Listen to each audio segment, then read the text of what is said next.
Governments are big, really big. Some might even say too big. From miles of red tape to a lack of transparency, the current governance structure has been in place for centuries, and as a result, many government operations, frankly, lack efficiency. Governments as we know them today are built on a centralized infrastructure, meaning that a central authority makes all the decisions. Take electronic government services, for example. It's really so much more convenient these days, from filing tax returns to applying for social security benefits, or even renewing your driver's license. Except there's one issue.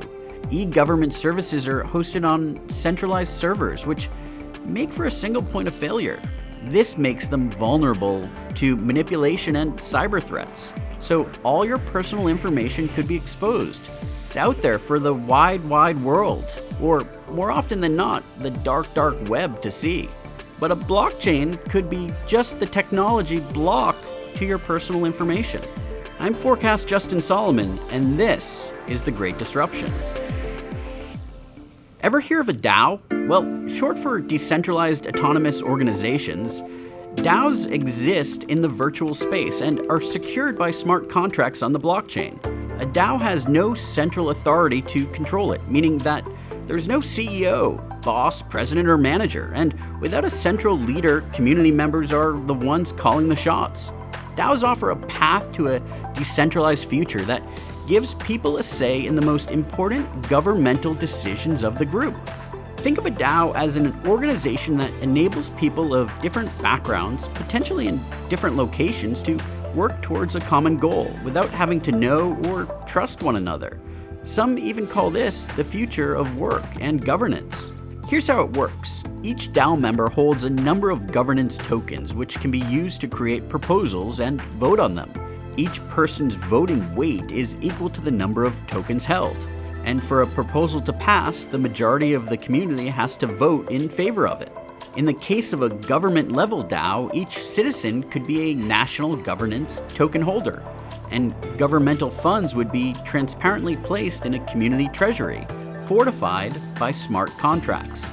These funds could only be spent if the majority of the citizens unanimously voted for their allocation. Take public infrastructure as an example. Say that a road became damaged and is in need of repairs. Citizens would cast a proposal for the road to be repaired on the blockchain. If the majority of citizens agree, a set amount of treasury funds would be automatically allocated to a road construction company to execute the repairs. DAOs could also create more robust, decentralized infrastructure for e-government services, which would make them more efficient. The hope behind DAOs is that they will create a community governance system that leaves no room for corruption and human negligence. A decentralized governance system that would foster more trust by offering complete transparency to citizens. DAOs aren't meant to completely replace our existing governments, but to give a voice to each citizen. For now, the use of DAOs is mainly restricted to DeFi protocols and cryptocurrencies. And DAOs aren't perfect either. Voter apathy is becoming an issue. The question of one entity or person holding the majority of tokens could be worrying to some. It's new technology that is still refining and defining itself. It could be a powerful tool in the future for citizens to hold their governments accountable and have their voices count.